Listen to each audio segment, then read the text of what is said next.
Today, the Vive will have a higher price point, EA announces the debut of Star Wars Battlefront, and did Kojima and Konami just break up? It's March 19th, and here's the news that made the cut for the Daily Glitch.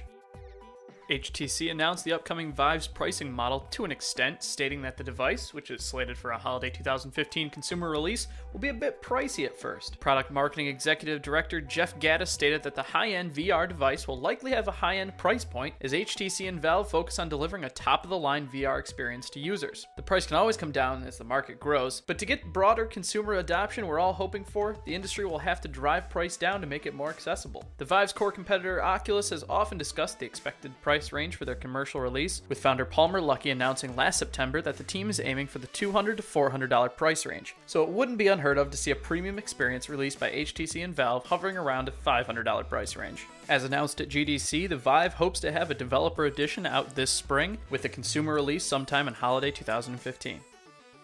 EA has announced that Star Wars Battlefront will debut at the upcoming Star Wars Celebration in Anaheim, California this April 16th to 19th. EA announced at last year's E3 that they were working on the spiritual successor to the Battlefront series popular with fans, and promised more news in the spring of 2015. Well, spring is here and EA is doing just that. We'll keep you informed of all the announcements as Star Wars Celebration approaches.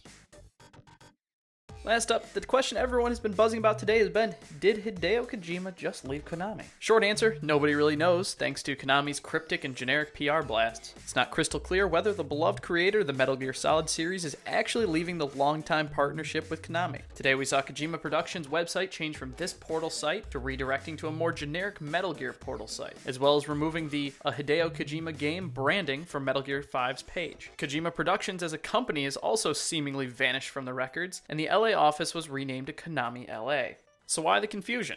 Most of it is stemming from Mr. Kojima's silence in the matter, which brings us to the press release. After most of the core news networks began running the Kojima story, Konami released a press announcement stating that, as we have already announced, we are shifting our production structure to a headquarters-controlled system in order to establish a steadfast operating base capable of responding to the rapid market changes that surround our digital entertainment business. Konami Digital Entertainment, including Mr. Kojima, will continue to develop and support Metal Gear products. Please look forward to future announcements. Obviously, that statement leaves a lot to be desired, and they were quick to point out that Kojima's team will continue to develop and support Metal Gear products without any mention of the upcoming Silent Hill game. However, IGN is reporting that a source close to Kojima and seemingly on the Metal Gear Solid 5 development team has told them that the Metal Gear team will be leaving Konami following the September release of the quote-unquote final title in the series, and all staff are currently acting as contractors for Konami, which is business lingo for only around until this project is over. Of course, we won't know anything until either Kojima or Konami breaks the silence, so for now we'll just have to hold tight and hope our beloved Kojima franchises aren't up in the air for some lower developer to pick up and ruin.